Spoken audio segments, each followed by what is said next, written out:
আজকে একটা খবর দেখে আমি একটু চিন্তিত হলাম।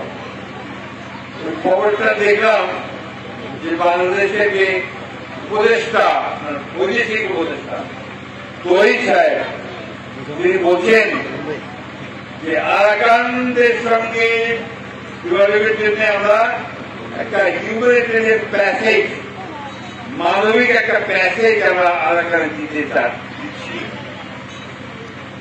কঠিন কথাটা বোঝানো মুশকিল হচ্ছে আমার।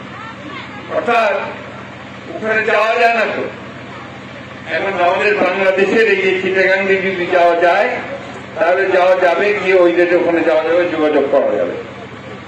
এখন এই যোগাযোগ করার জন্য তারা এখানে একটা হিউম্যানিটেরিয়ান প্যাসেজ দিচ্ছে। কেমন ব্যাপারটা কি বুঝায় বলে একটু, গাজাতে যুদ্ধ হচ্ছে না, গাজাতে খালি বোমা ফেলতেছে তো আপনার ইসরায়েল, তাই না?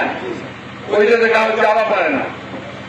এখন আপনার বিশ্ব থেকে আর কি আপনার জাতিসংঘ থেকে খাবার, ওষুধ টষুধ এই সমস্ত মানুষকে পাঠাতে হলে ওই জর্ডান থেকে অথবা আপনার মিশর থেকে রাস্তা তৈরি করে ওই দিক দিয়ে গাজাতে পাঠানো। ভালো কথা, এটা মানবিক দরকার আছে।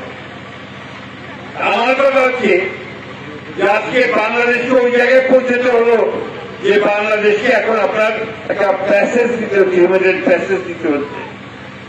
অনেক বড় সিদ্ধান্ত। এই সিদ্ধান্তের সঙ্গে আমাদের স্বাধীনতা, সার্বভৌমত্ব এবং ভবিষ্যতে এই অঞ্চলের শান্তি স্থিতিশীলতা জড়িত আছে। সরকারের উচিত ছিল, দায়িত্ব ছিল এই বিষয়টা নিয়ে সমস্ত রাজনৈতিক দলগুলোর সঙ্গে কথা বলা। এটা কথা না বলে তারা এককভাবে সিদ্ধান্ত নিয়ে আজকে এই হিউম্যানিটেরিয়ান প্যাসেজ বলে তারা জায়গা দিচ্ছে। আমাদের মানুষকে সাহায্য করার ব্যাপারে কোন আপত্তি নাই। জাতিসংঘ উদ্যোগ নিয়ে তাকে সাহায্য করার আমাদের আপত্তি নাই। এটা হতে হবে সমস্ত মানুষের সমর্থনে। আমরা আরেকটা গাজায় পরিণত হতে চাই না, আমরা আরেকটা যুদ্ধের মধ্যে জড়াতে চাই না। আমাদের এখানে এসে আরো কেউ জলকলমল করুক, সেটাও আমরা চাই না। একত্র রোহিঙ্গাকে নিয়ে আমরা বড় সমস্যায় আছি। তারপরে এই মেসেজ আমাদের আবার কোন বড় সমস্যার সৃষ্টি হয় সেগুলো আলোচনা করে ব্যবস্থা নিয়ে তারপরে এইটাতে যাওয়া উচিত ছিল বলে আমরা মনে করি।